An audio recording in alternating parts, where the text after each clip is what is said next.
Começa agora, Café com Política. Uma realização 96 FM e Jornal da Cidade.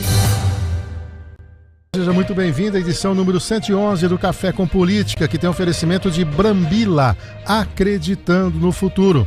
Comigo aqui na bancada, o consultor Kleber Santos. Kleber, bom dia, bem-vindo. Bom dia, Café, bom dia aos amigos que nos acompanham nessa manhã.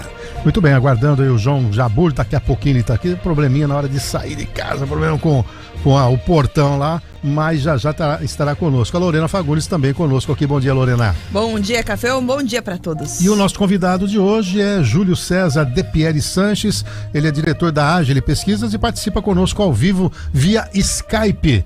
Bom dia, Júlio. Obrigado por mais uma vez estar conosco aqui no Café com Política. Bom dia, Café, todos da bancada. É uma satisfação. Fala diretamente de onde? Londrina, Café. Como é que tá? Paraná. Frio aí ou não?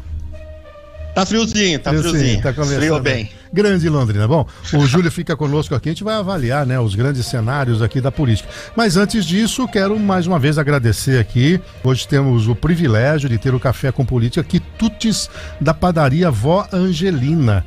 A padaria que vem inovando em Bauru, além de possuir café colonial, almoço por quilo, café da tarde e caldos à noite. Possui também cafés da manhã para empresas, para reuniões e eventos. Conheça mais sobre a padaria Vó Angelina pelo telefone 3234-9537. 3234-9537. Você também pode acessar o Instagram, ó, anota aí, @padaria Vó Angelina, aí você vai acessar. Hoje aqui, Kleber, tá gostando de ver aí ou não? Muito maravilhoso. Temos um lanche. O lanche, né? Opa, tá aqui. Atenção, merchan total aqui. Temos pão de queijo. Pão de queijo. Croissant, né? Croissant, bolinho de chocolate, de cenoura, né? Com chocolate. Também suco de laranja. Fresquinho. E salada de frutas. Salada de frutas também. Que Obrigado delícia. aí pela parceria, sempre que uma vez por mês a Vó Angelina vai estar conosco aqui. Claro, daqui a pouco tem um café aqui do Metropolitan Restaurante, né? Hoje eu pedi pra vir só café, viu? Porque claro. Você é mais bolo, aí nós não vamos mais. Quebra o regime. Ainda mais numa sexta-feira. Não, regime. Muito bem, bom.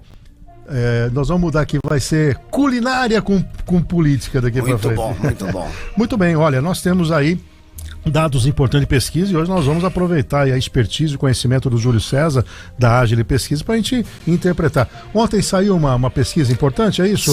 Saiu sim, Café. Ontem a pesquisa da GenialQuest, divulgada ontem, indica que o Datena, lá em São Paulo, né? Vamos falar de São Paulo um pouquinho, aparece em terceiro lugar na disputa com 17%, enquanto o Ricardo Nunes tem 22% e o Guilherme Boulos 21%. Então, o Boulos e o Nunes estão tecnicamente empatados nessa pesquisa de ontem. Então, um detalhe interessante, que na hipótese de nem Datena e nem Marçal disputarem a eleição... O Marçal está em que posição aí? O Marçal, ele está com mais de 10%, eu não tenho aqui... Eu vou procurar aqui, mas é mais de 10%. Ele já entrou melhor que a Tabata, já entrou ali brigando. Eu diria que hoje, em São Paulo, já tem um empate triplo. Essa é a realidade de São Paulo nesse momento. Datena, Nunes e Boulos nesse momento. Em seguida vem o Marçal. Ô Júlio, como é que você vê essa questão em São Paulo? O Datena a gente sabe que vai, depois ele dá uma recuada. Do ponto de vista do calendário eleitoral, ele tem que agora sair da TV. Tem uma novidade que é o Pablo Marçal, que já sai com mais de 10%. Como é que você tem visto? E a Agile fez alguma pesquisa lá também que confirma um pouco esses números. Essa de qual instituto? GenialQuest. GenialQuest. Não. Café, bom, São Paulo, uma disputa bem acirrada. O que eu consigo avaliar, vocês me ouvem? Eu escuto bem vocês. Tranquilo. Estamos ouvindo sim. Sim. Quem não estava ouvindo era o Kleber aqui, mas é no nosso estúdio. Tá bem. Que é possível deixar bem claro, e que eu acho que é o que vai acontecer na maioria das cidades brasileiras, é uma coisa que a gente tem que lembrar e pontuar. A eleição presidencial já aconteceu, já acabou, mas a campanha presidencial continua. Então, você tem players ali na disputa que a gente pega direita e esquerda, né? No final vai haver essa aglutinação de lados, né, de espectros políticos, e a disputa vai ser polarizada. Eu acho que o que mais vai pontuar ali, vamos dizer assim, fazer o dinamismo da eleição em São Paulo vai ser já pensando na eleição presidencial de daqui 2 anos. Então você tem o Nunes, você tem o Pablo Marçal ali, que são mais à direita, aí você pega os candidatos à esquerda, você tem o Boulos, você tem os demais candidatos, e você vai somando ali, se você separar, você fala, pô, é uma disputa muito equilibrada e que se repetem em muitas cidades do país. A gente tem feito bastante pesquisas e a gente fala assim, é essa polarização Lula-Bolsonaro, Bolsonaro-Lula, que vai se repetir em São Paulo. Com relação ao Datena, fica aquela incógnita, né? Pode, vai, quer, tem vontade, mas o histórico é que sempre recua, né? Não vai até o final. Vamos ver o que vai acontecer agora. Com relação ao Datena, assim, ele faz um espetáculo sempre, né? Ele fica no centro do palco.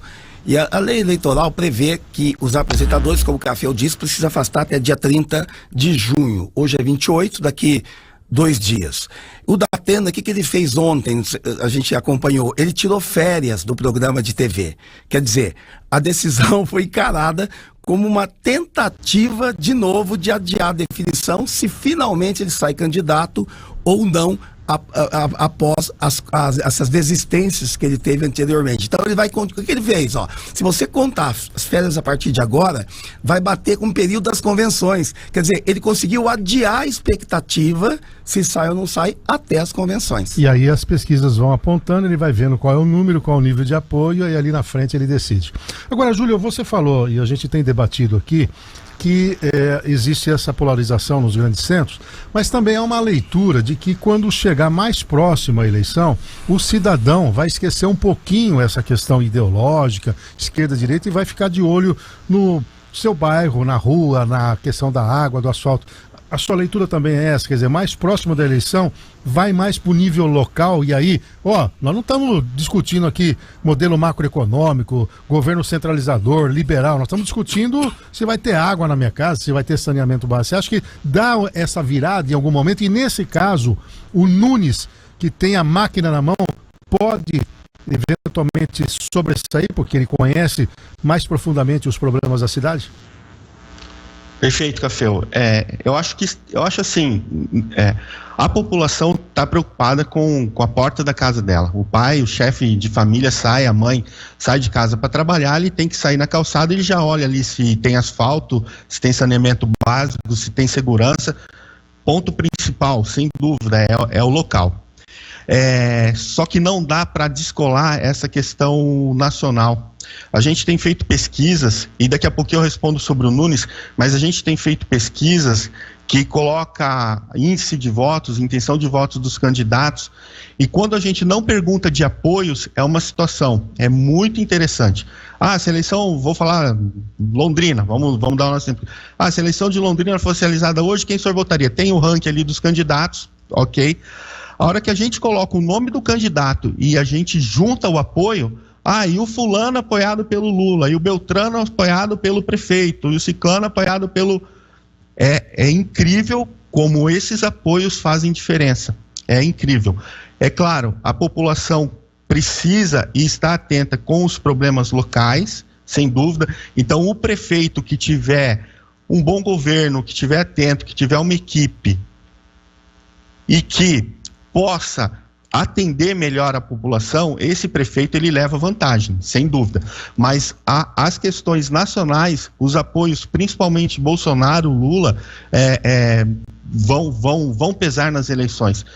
Regiões mais pró-Lula, regiões mais pró-Bolsonaro, mas vai fazer a diferença. Com relação ao Nunes, eu vejo que o nome dele vai ser testado, né? Porque ele era um vice, que assumiu.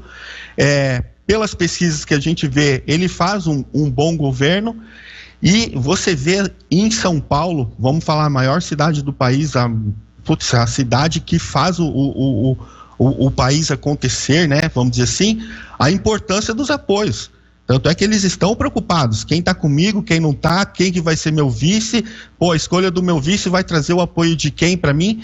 Isso demonstra que não é apenas fazer o dever de casa local, mas a influência nacional vai fazer diferença. Só que também não adianta, Café, você vir com um apoio forte de fora se você não faz seu dever de casa. Tem que haver um equilíbrio ali das coisas. Eu sou um bom nome, eu estou fazendo minha parte e esse apoio vai potencializar minha intenção de votos. E agora você vê esse fenômeno mais em grandes centros ou nós podemos também nas cidades médias que tem, por exemplo, segundo turno, o caso de Bauru, também imaginar que os apoios podem mudar um pouco o comportamento do eleitor?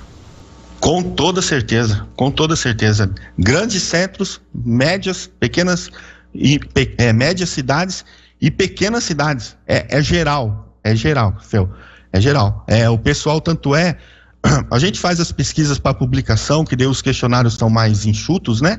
Tem que ser bem objetivo, apoio, aprovação, etc. e voto, mas quando a gente trabalha mesmo na cidade, trabalha com o candidato, está avaliando o direcionamento de uma campanha, e o Kleber tem no estúdio, ele é um expert nisso aí, nas consultorias que ele presta, a gente vê que tem uma série de outras perguntas que essas influências externas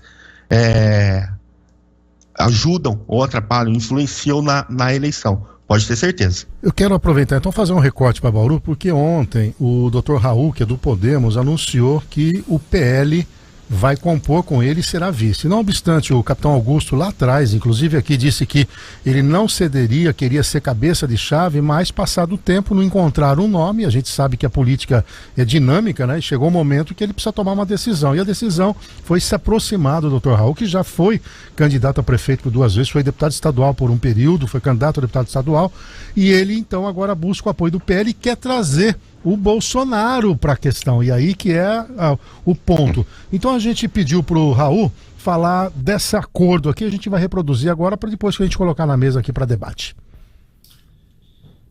Muito bom dia a todos os ouvintes aí da 96 FM. Com muito prazer que eu quero aqui confirmar a notícia de que o partido, o PL, né, o partido do ex-presidente Jair Bolsonaro, está representado aqui na cidade de Bauru pelo deputado federal Capitão Augusto e pela deputada estadual Dani Alonso.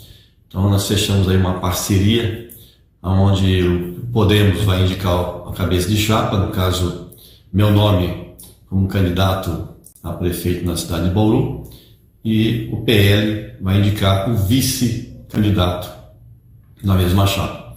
Então essa discussão já ficou sanada, então nós já estamos praticamente esgotou-se esse tipo de negociação, com tudo que cada um vai poder fazer para ajudar a outra legenda, para que nós possamos sair vitoriosos aí na próxima eleição majoritária aqui na cidade de Bauru. Tanto a chapa do PL quanto a chapa do Podemos, ela está completa em termos de número de vereadores, são 20 candidatos em cada chapa, então nós são candidatos bons, são bons nomes. Eu tenho certeza que devemos eleger em cada partido em torno de 4 candidatos, né? Então uma boa chapa de vereadores aí com 8 nomes que poderão estar representando aí essa nossa empreitada. E esperamos que com essa legenda bem forte aí que o PL se tornou o maior partido hoje no Brasil, possa somar forças com a gente, que a gente possa estar aí tendo mais condições de poder disputar uma eleição municipal sem ter a máquina administrativa na mão, né? Porque a gente sabe que uma eleição que você disputa com um prefeito que está no cargo é uma eleição bastante injusta do ponto de vista econômico, né?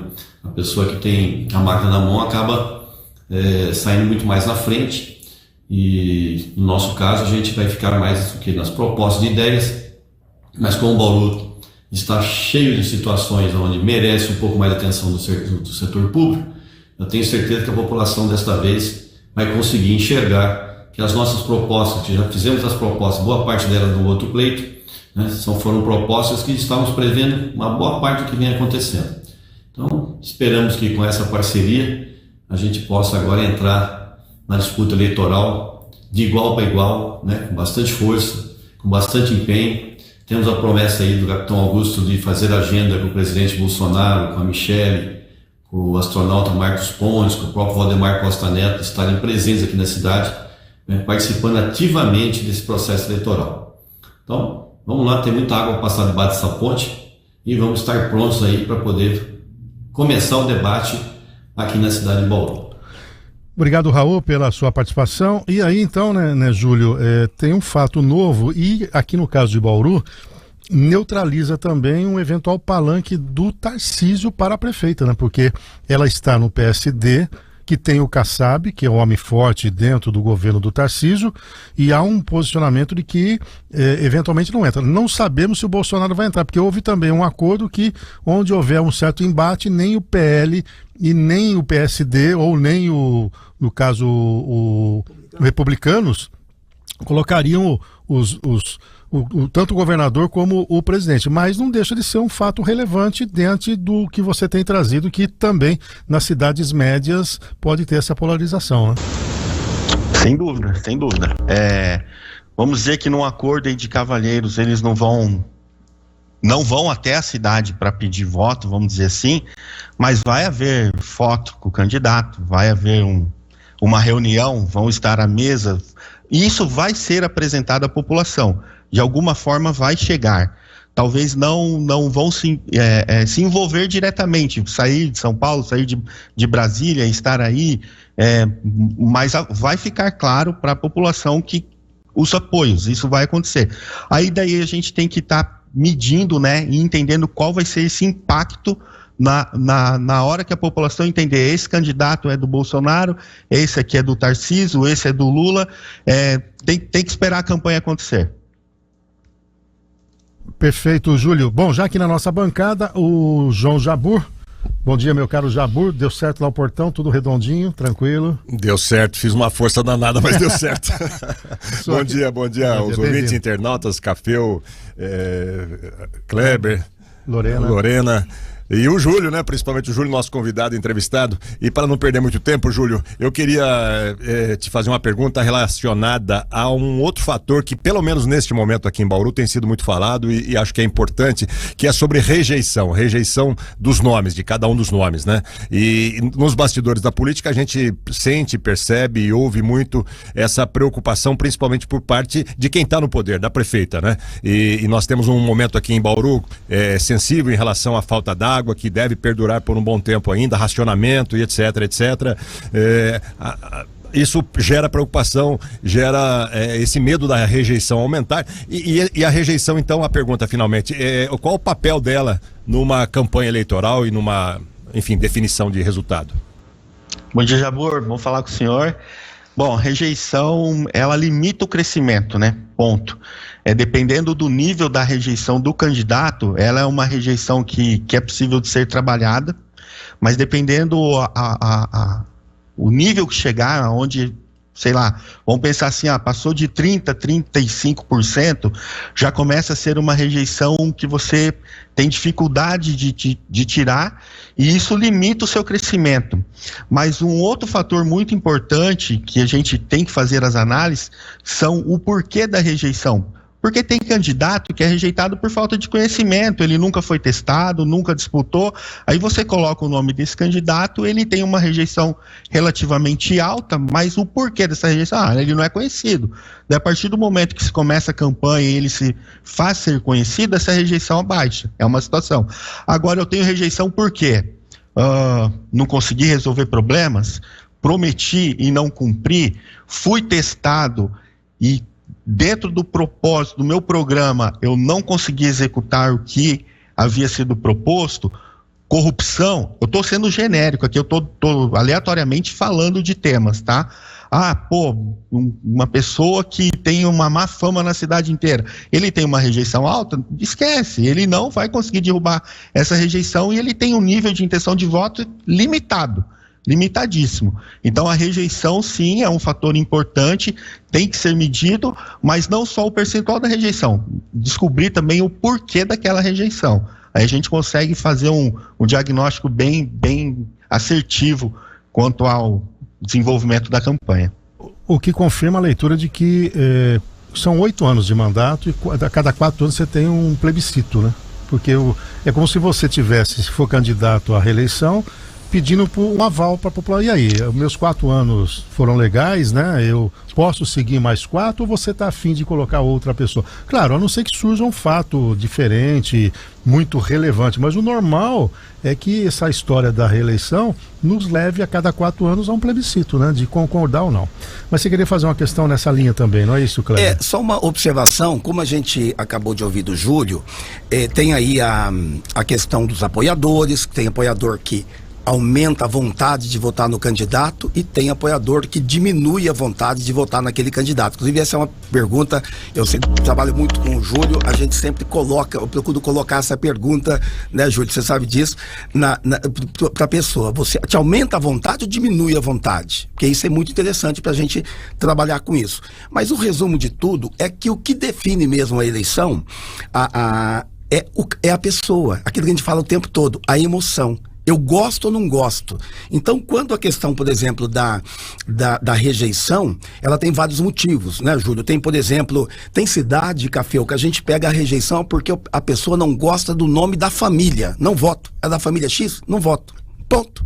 Tem outra cidade? Não, é porque eu não governou bem. Ele me frustrou. Porque, na verdade, quando clica ali coloca o voto, a pessoa está votando numa esperança, no que ele vai fazer por mim. Aí ele não faz, ou ele muda a postura. Tem candidato que é de um jeito na campanha, depois quando ele ganha o poder, fica aquela impressão. 50% acha que é Deus e 50% tem certeza que é. Então, é um negócio meio complicado essa questão do candidato quando ele acaba ganhando e causa essa questão da rejeição. A rejeição, ela pode ser mudada, mas o importante é contratar pesquisa desde o começo. Se você tem uma certa rejeição, se você começar 1 ano antes, 2 anos antes, você vai estudando, se vai diminuindo ou não, vai trabalhando o motivo da rejeição. E aí vai no que o Júlio colocou, que são as causas. Que são as causas. Então você identifica a causa e trabalha na causa. Nós temos, por exemplo, constatado, e o Júlio mesmo constatou comigo num caso aí, que a pessoa tinha uma rejeição alta, mas o motivo, ela era uma pessoa bacana, simpática, tranquila, mas todo mundo entendia que ela era arrogante, mas a pessoa era tímida. Na verdade, ela entrava nos lugares, não olha pra ninguém, vai pro canto, fala, aquele cara é arrogante, metido, aquela coisa toda. E ele não era nada disso. Só que a percepção da rejeição era essa. Aí teve que treiná-lo, dizer, olha, você vai treinar pra você ser quem realmente você é. Você é um cara que gosta das pessoas, você vai começar a fazer isso. Ele foi pro psicólogo, foi tentar resolver. Aí sim, a rejeição baixou. Agora outro Mas aspecto, aí acabou a eleição. Aí já era. A próxima. Outro aspecto, pegar Júlio, bem antes, né? Outro aspecto também, que é a dosimetria dos ataques, né? Vamos lá. Serão todos contra o prefeito, né? Então, em São Paulo contra o Nunes, no Rio de Janeiro contra o Paes, aqui em Bauru contra a Suelen, enfim, onde não tem reeleição, onde vai ter reeleição é isso. E aí, se a oposição, aqueles que querem o poder, não souberem dosar as críticas, pode levar à vitimização. Você não avalia que isso pode acontecer? Sim.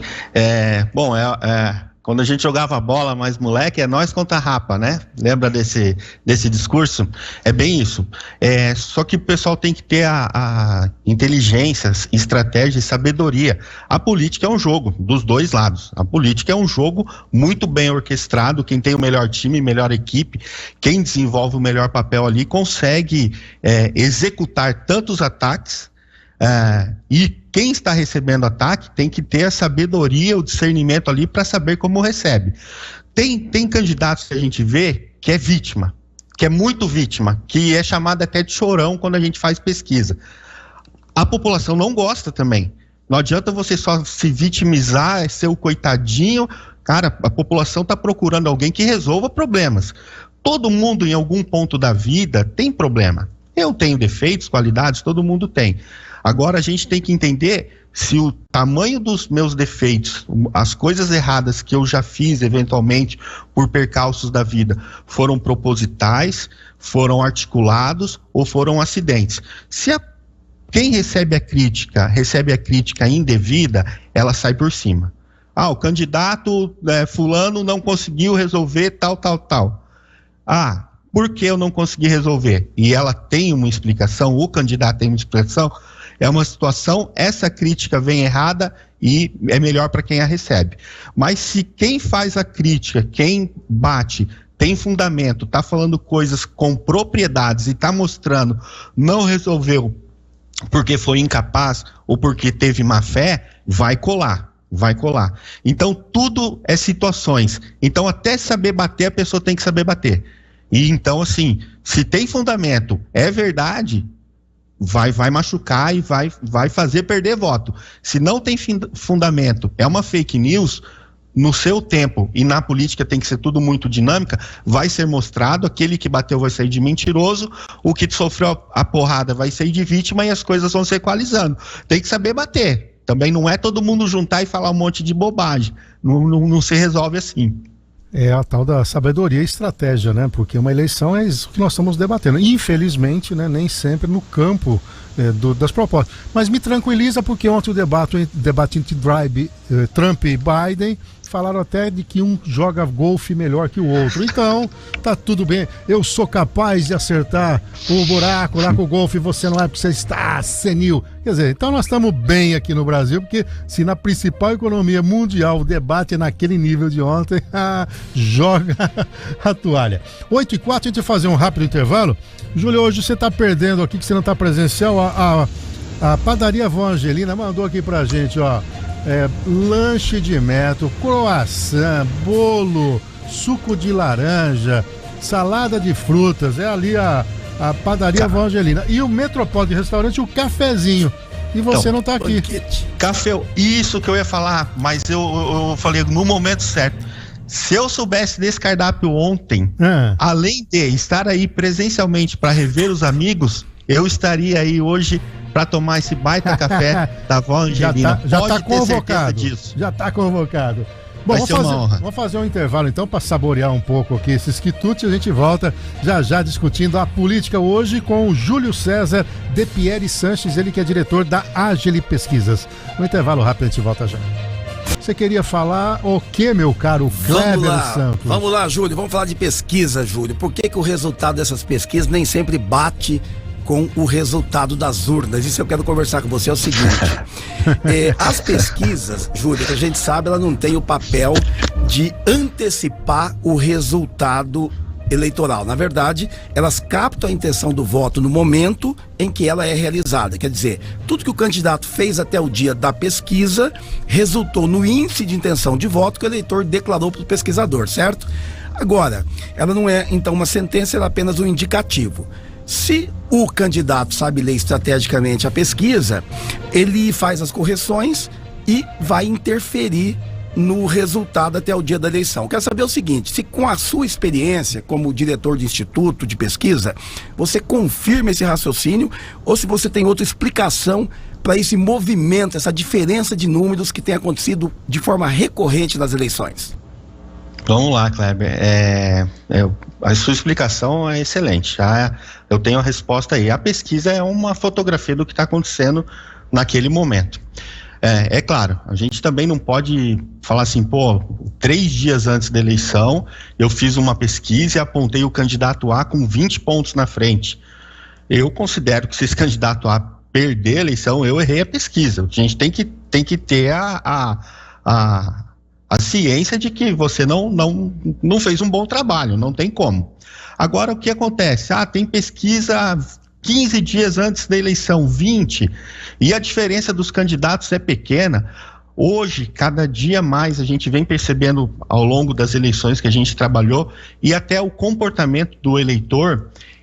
Você tem pesquisa que você faz na semana da eleição que você tem 20% do eleitor que não sabe em quem votar na semana. Aí você tem uma diferença entre os candidatos de menos de 5 pontos. Você tem 20% do eleitor que vai definir a eleição, sabe quando? No domingo, a hora que ele acorda, que ele está indo para a zona eleitoral votar. Então, essa diferença pequena entre os candidatos com um índice de indeciso alto faz com que, vamos dizer assim, os institutos nem sempre acertem o resultado que ele está apontando. Mas o que eu digo que é importante das pesquisas? O que eu digo? Primeiro, a publicidade das informações. Se você tem uma empresa correta, justa, honesta, que pauta por entregar para a população o que ela realmente coletou, que não vai ser manipulada. Então essa informação é importante, porque o eleitor, ele também não pode ficar no escuro, ele não pode ser enganado pelos próprios players que estão disputando, pelos próprios candidatos. Então, quando você faz uma pesquisa correta e dá publicidade, isso é muito importante para o eleitor se situar, até para, em um momento entre, vamos pensar numa disputa de 4 candidatos, o que está ganhando, que acontece, a gente sabe que tem um monte de prefeito ruim aí, o que está ganhando é o pior, mas ele tem mais estrutura, tem máquina, está mais tempo, esse eleitor pode mudar a opinião dele de voto para colocar um outro candidato que venha a ser melhor do que aquele que está na frente. Então a pesquisa tem um papel muito importante no processo eleitoral, de não só balizar os candidatos, né, mas também dar publicidade para o eleitor tomar uma decisão mais consciente. Mas com relação às pesquisas, eu acho que se o Instituto fizer certo, tiver uma metodologia, tiver ali um rigor técnico e estatístico para levantar a informação, ele vai acertar. Eu falo por nós da Agile, tem muitos outros institutos bons e melhores que nós, a gente tem que ser, mas nós aqui, se eu pegar o histórico da nossa eleição passada de prefeito, vamos pegar uma média de 100 cidades, 97 cidades nós acertamos. Tem uma cidade aqui no Paraná, se ligar para o prefeito, chama Caloré. Vocês já viram alguma empresa que fala assim, vai dar empatado, pesquisa registrada? Procura no histórico aqui. A gente falava, uma cidade pequenininha que normalmente o pessoal fala que é mais difícil de acertar. Caloré, Paraná, a gente deu um empate técnico na pesquisa. Você puxar o resultado da eleição aí na urna, vocês não vão acreditar. O prefeito lá só ganhou, só tá lá porque eu acho que ele é o mais novo. Eu acho que é a regra, ou mais velho. Agora. Mais velho. Então, assim, se a empresa fizer direito, vai acertar. Mas a pesquisa não é a urna, a pesquisa é um momento.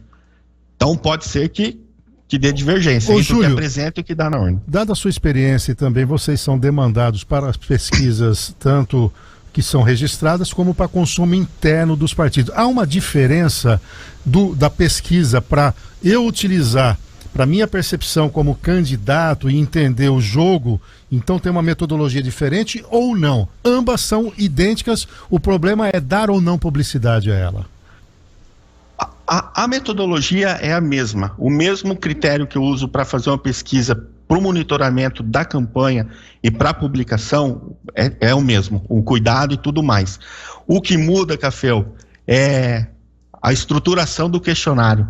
Uma coisa eu falo assim, vamos fazer uma pesquisa para Bauru, a Cidade 360 vai publicar. Eu tenho um questionário mais enxuto, eu quero saber de votos, problemas da cidade e rejeição. Boa. Outra coisa é quando a gente senta com o candidato, com uma equipe técnica, com marketing, etc., comunicação, e eu não posso só como empresa falar para ele, você tem 10, o outro tem 20. Pega esse papel e joga no lixo. Onde estão meus 10%? O que pensam os meus eleitores? O que pensam os eleitores do adversário ao meu respeito? Quais são os anseios da população? Quais são os problemas bairro a bairro? Você entrega uma gama de informação para o cliente, que se ele tiver uma equipe competente, porque o candidato não vai, ele só vai ler se está na frente ou atrás, mas se ele tiver uma equipe competente que faça a leitura e que traça os caminhos, esquece, essa é a diferença. O rigor, o índice de acerto, a margem de erro é a mesma. O que muda é a consistência do questionário e os cruzamentos de informação que a gente entrega para os nossos clientes. Ou seja, é praticamente um diagnóstico para ele tomar decisões e fazer o seu prognóstico. E a pesquisa pública é aquela que vai dar só elementos estatísticos para você dizer tá para lá e para cá. Isso ficou muito claro. Pois não, Kleber? Júlio, tem aquela situação, né? Quando o candidato tá bem, nossa, ele adora a pesquisa. Quando cai, tá lá embaixo, ele fala, qual foi o método que você usou? Não é o que eu sinto na rua. Ou não é? E nesse aspecto a pessoa também tem que tomar cuidado com a bolha, né? Demais, viu? Olha, Júlio, existem 3 métodos mais usados nas pesquisas quantitativas de intenção de voto no Brasil. O mais antigo é aquela abordagem presencial dos eleitores na casa ou nas ruas, né?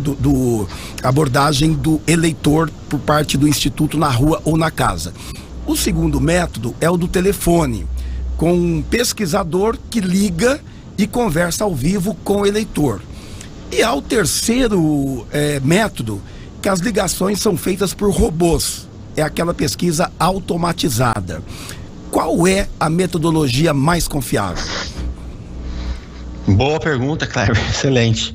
Kleber, o que a Agile usa? Vou falar o que a Agile usa. Nós temos equipes de campo, né, que saem de Londrina e vai até a cidade e faz a coleta face a face, que é um método mais tradicional, mais antigo, o que a maioria das empresas utiliza, tá? Então esse é o método tradicional que a gente fala, o senhor quer uma pesquisa em Bauru? Quero. Tá bom, tô deslocando uma equipe aqui de Londrina, tá indo para Bauru, vai ficar 4 dias, vai dormir, etc. Vai bater palma na frente de alguma casa e vai entrevistar alguém que vai aparecer ali. É o método tradicional mais utilizado, muito bom. O outro método, que é essa de entrevistas por telefone, nós também fazemos, e fazemos muito. Para vocês terem uma ideia, Kleber, nós temos uma estrutura entre o escritório de Londrina e o escritório de Bauru, 40 pessoas trabalhando todos os dias. Eu faço pesquisa no Brasil inteiro. Qual que é? Esses 2 métodos é o que eu mais gosto. E eu vou já falar do terceiro método que o Kleber comentou.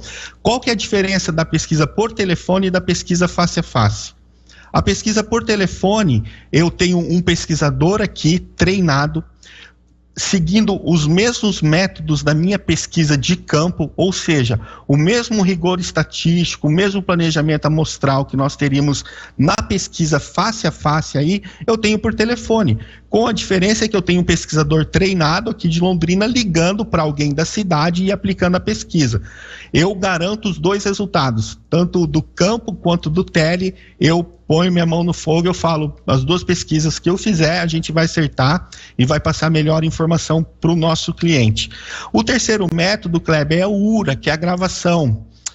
O que eu te digo? Nós não utilizamos. Primeiro, por quê? Porque eu acho que há uma dificuldade da pessoa em responder, porque ela recebe uma ligação por gravação e ela tem que falar, se for 1 é homem, se for mulher aperte 2, ela tem que tirar o celular do ouvido, pôr no viva voz, ou em casa, quem que atende telefone em casa hoje é minoria, e ela, se você vota no candidato A, aperta o 4, no B, aperta o 5, a chance de erro aí eu acho que é muito maior, e não há interação pessoal, do pesquisador conseguir segurar a pessoa ali para dar entrevista, ser simpático para ela responder todas as perguntas até o final. Então esses 2 métodos que a gente utiliza, o face a face e o CAT, que é a pesquisa por telefone, com pessoas, com pesquisadores, com o ser humano, para mim são as 2 melhores, e tem outros institutos que fazem dessa forma que vai bem. Para a gente esgotar esse tema rapidinho, e do ponto de vista da amostra, quando você fala, eu vou ou por telefone, eu vou no presencial, você tem que ter um extrato do que representa a população, tanto da faixa etária, faixa de renda, localização. Eu sei que do ponto de vista estatístico, em determinado momento você fala, bom, com uma amostra de 2.000 pessoas, eu consigo ter 95% de certeza de que se eu aplicar essa metodologia várias vezes, ela vai dar o mesmo resultado. Mas do ponto de vista da definição da amostra, vocês se baseiam em quê? A amostra é a mesma, para os 2 tipos de trabalho, Caféu. Não, mas para a estruturação da amostra, ela é aleatória ou ela é induzida? Não, ela é aleatória. A primeiro momento a gente tem que pegar uma amostra, desenhar uma amostra que represente a população de que vai ser estudada. Então, ponto. A gente tem um estatístico, a dona Vera, né? Inclusive, um abraço. Ou seja, você vai pegar aqui Bauru, o último censo, e olhar, tem mais velhos, tem mais jovens, tem mais isso, a faixa de renda é tanto, e a partir dali que você vai encontrar onde essas pessoas estão. Aí que vai desenhar. É isso mesmo, Café. Então tem toda uma metodologia, tem um rigor estatístico, não é entrevistar 1.000 pessoas que aparecem primeiro, longe disso. Tanto é que quando a gente coloca no relatório nosso lá que teve 700, 800 entrevistas, teve 1.500 abordagens, porque você tem eleitor que não faz parte do perfil, você tem que agradecer e descartar. Não pode também entrevistar todos da mesma família. Uma vez na 94 fazia boca de urna, e um pesquisador de boca de urna errou, ele quis se livrar logo do problema, saiu uma família lá e os amigos, né, 15 negros, ele tinha que naquela amostra de pesquisar 15, não deu outra. Aqui nesse colégio todo mundo votou no Zé.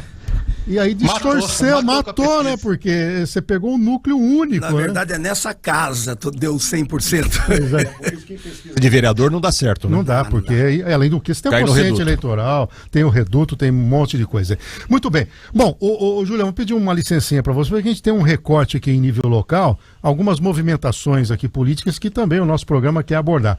Jabur, traz um resumo, a gente trouxe rapidamente aqui no Cidade 360, do ponto de vista do calendário eleitoral, tá algumas peças aí ligadas ao governo e cargos hoje exercidos por secretários começa a ter uma pequena mudança, é isso?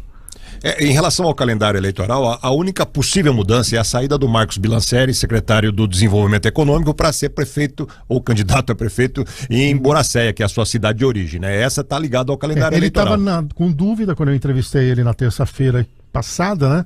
Mas pelo jeito ele já definiu que deve ir para lá, né? Eu senti um pouco isso dele ontem. Ele não bateu o martelo, não afirmou, mas a pressão ela é grande e a vontade também dele deve ser grande. Nesse caso, ele abriria a mão da Secretaria de Desenvolvimento Econômico. Ele tem até o dia 6, que é 3 meses antes da eleição, né, para se desincompatibilizar. Outras duas mudanças, eu acho que duas mais ou menos garantidas, uma que é a saída do Roger Barudy da chefia de gabinete, a ida dele para a Secretaria de Esportes e a assunção lá no gabinete do Leonardo Marcari, essas têm mais relação com o momento eleitoral.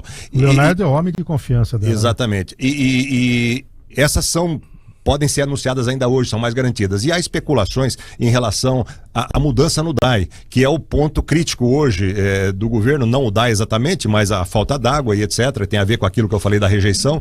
E o Leandro Joaquim estaria de saída para a Secretaria de Obras, entrando o Renato Purini no DAI. Já há conversas nesse sentido, pode ser que não se concretize, né, por algum motivo, porque também passa por uma conversa da prefeita com o Rodrigo Mandaliti, presidente do MDB, ao qual o Purini é filiado, mas isso seria para tentar dar uma dinamizada ou criar algum fato novo em relação ao DAI, a falta d'água, alguma alternativa ou um aí. bode expiatório, né? Ou também, tudo é válido para tentar fugir. Eu tirei o presidente e a culpa do problema da água era ele, tanto que eu mudei, mas ele tá lá, porque ele voltaria para obras. Né? Lembrando que o Purini, do ponto de vista de concessão e privatização, nós não temos boa lembrança dele quando ele estava na Indurb, né?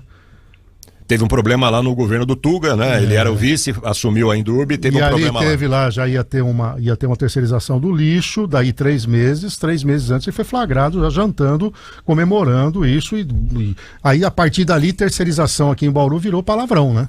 E ele vai exatamente, se ele for para o DAI, exatamente para ter ali muita negociação, não obstante a questão da concessão ser da prefeitura, mas o grande agente vai ser o Departamento de Água e Esgotos. Vai dar margem para especulação. Né? Lembrando que a gente vive, inclusive, um estado de emergência que permite agilizar compras e contratações. E mais uma informação, Café, que não está nem no jornal de hoje, no JC, nas entrelinhas, é de que o capitão Augusto, ontem à noite, se encontraria com o Rodrigo Mandaliti, presidente do MDB, ainda na tentativa de puxar o grupo. E o Rodrigo Mandaliti, por sua vez, aproveitando essa situação para tentar ainda pressionar um pouco pela vice lá na chapa da Sueli. Então isso está em aberto de certa forma. Mas eu tive um interlocutor que encontrou com o Dr. Orlando essa semana, disse que ele não abre mão, ele é candidatíssimo a vice, não vai sair dessa por nada, pelo menos a informação que eu obtive. Ou seja, e aí, se o Rodrigo Mandaliti rompe, o MDB sai, é um fato relevante, abre espaço para que o Reinaldo Mandaliti seja vice do Raul. Sim.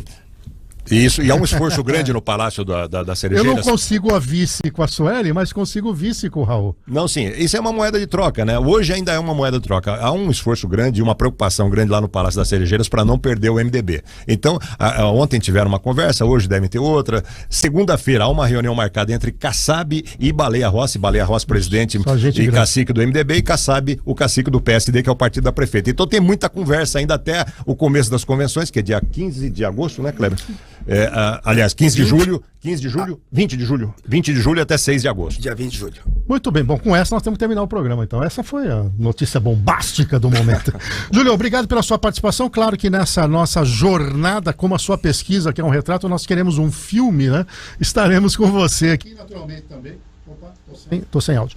Estaremos com você também em algumas pesquisas que a própria Agile deve fazer aqui na nossa região e na nossa cidade. Um abraço e bom fim de semana para você. Obrigado a todos, Kleber, João, Lorena, Cafeu, toda a audiência. Para nós é uma honra. Muito obrigado e vamos falar muito aí. Tem coisa a acontecer. Um abraço, Kleber. Outro para você e para os amigos que nos acompanham. Rapidinho, como é que compra o seu curso? Hotmart.com, hotmart.com, só digita lá o lado oculto do voto. João Jabur, fim de semana aí do JC. Muito bom, tudo quase certo já, o jornal montado. Bom Perfeito. final de semana a todos. Bom, eu quero agradecer a sua audiência. Na semana que vem, sexta-feira, temos um Café com Política. Eu retomo junto com a Lorena na segunda-feira com o Cidade 360 às 6 da manhã. Uma excelente sexta-feira para todos.